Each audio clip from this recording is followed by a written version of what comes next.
मालेगांव बम धमाके के मामले में फैसला आ चुका है। जिस तरीके से अब इस पर सियासत शुरू हो गई है और अब जो है इस मामले में सरकार का जो रुख है वो साफ है।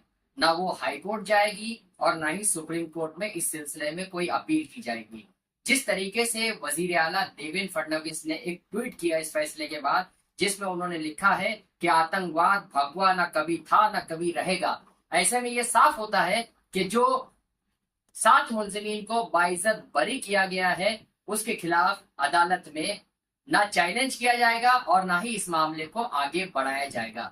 जबकि आपको बता दें कि हाल ही में मुंबई ट्रेन बम धमाकों का फैसला आया और उसके दूसरे ही दिन रियासती सरकार ने बाकायदा तौर पर सुप्रीम कोर्ट में इसे चैलेंज कर दिया और बताया कि जिस तरीके से यह फैसला दिया गया है हाई कोर्ट के फैसले पर स्टे लगाया जाए। लेकिन सुप्रीम कोर्ट ने इस मामले में स्टे तो लगाया और कैदियों को जो है दोबारा कैद करने से इनकार कर दिया और यह बताया कि जो मामला है वो मामले पर जवाब तलब किया जाएगा, नोटिस दी जाएगी, लेकिन इन्हें दोबारा गिरफ्तार नहीं किया जाएगा। लेकिन अब इस मामले में सरकार का जो रुख है, जिस तरीके से देवेंद्र फडणवीस ने ये वाजे किया है ट्वीट करके कि आतंकवाद भगवा ना कभी था ना कभी रहेगा, ऐसे में ये बात वाजे होती है। इसके इंडिकेशन साफ है कि जो साध्वी प्रज्ञा सिंह ठाकुर, लेफ्टिनेंट कर्नल श्रीकांत प्रसाद पुरोहित, दयानंद पांडे, अजय राहिलकर, राकेश धावड़े, समीर कुलकर्णी के खिलाफ जो है आला अदालत में रियासती सरकार अपील नहीं करेगी।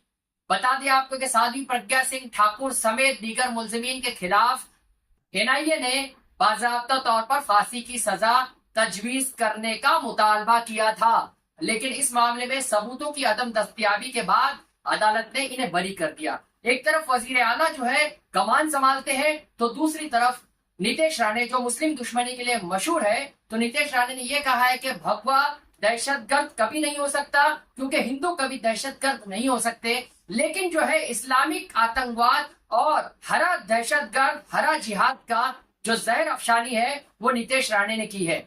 जिस तरीके से आपको बता दें कि दो रुखी जो है इंतजाम यहाँ बताया जा रहा है। एक तरफ जो है ट्रेन ब्लास्ट के मामले में सुप्रीम कोर्ट तक जाया जाता है, तो दूसरी तरफ मालेगांव ब्लास्ट में जो है लोग खामोश हो जाते हैं। दूसरी तरफ सेकुलर पार्टियां जिस तरीके से रुकने पार्लियामेंट वर्षा गायकवाड ने ये कहा था कि जो केस है वो कमजोर तरीके से पेश किया गया था ट्रेन ब्लास्ट का, इसे सुप्रीम कोर्ट में चैलेंज किया जाना चाहिए और सही तरीके से इसकी पैरवी होनी चाहिए। अब वर्षा गायकवाड समेत दूसरे सेकुलर लीडर भी इस मामले में खामोश है। आखिर क्यों?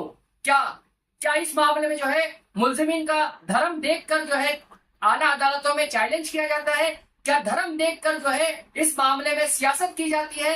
क्या धर्म देखकर फैसले दिए जाते हैं? क्या धर्म देखकर जो है हालात के तरह जो है इस मामले में फैसले किए जाते हैं? जबकि बता दें कि अदालत ने जो फैसला दिया है वो सबूतों की बुनियाद पर फैसला दिया है और इसमें जो है ना तो किसी की फतेह है और ना ही किसी की नाकामी।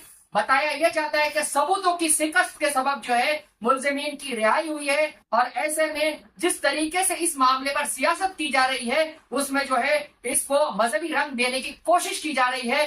अगर मुस्लिम मुलजिमीन रिहा होते हैं तो उन्हें सुप्रीम कोर्ट में चैलेंज किया जाता है, लेकिन वही जो है भगवा दहशतगर्दी का मामला रहता है तो सरकार इसको चैलेंज करने से गुरेज करती है। क्यों इस तरह के मामला आगे आते हैं? क्या ये सरकार सेकुलर नहीं है?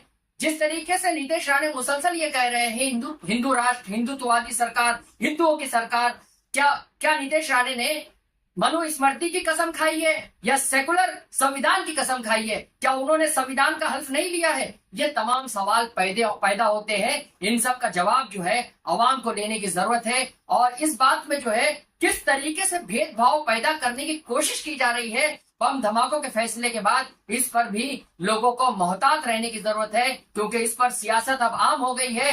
दोनों तरफ से सियासत की जा रही है, हिंदुओं की जानिब से सियासत की जा रही है, बरसर इक्तदार पार्टियां जो है इसमें अपोजिशन को घेरने की कोशिश कर रही है क्योंकि कांग्रेस ने भगवा दहशतगर्दी का एजेंडा शुरू किया था और इस मामले में जब साध्वी की गिरफ्तारी हुई थी तो कांग्रेस ने कहा था भगवा आतंकवाद। अब इसी का जवाब जो है बीजेपी दे रही है। ऐसे में इस मामले में अब सियासत शुरू हो गई है, लेकिन सरकार का मौक़िफ़ साफ नजर आता है कि इस मामले में सरकार आला अदालत से रुजू नहीं हो सकती। जहां का इंसाफ की खास रिपोर्ट।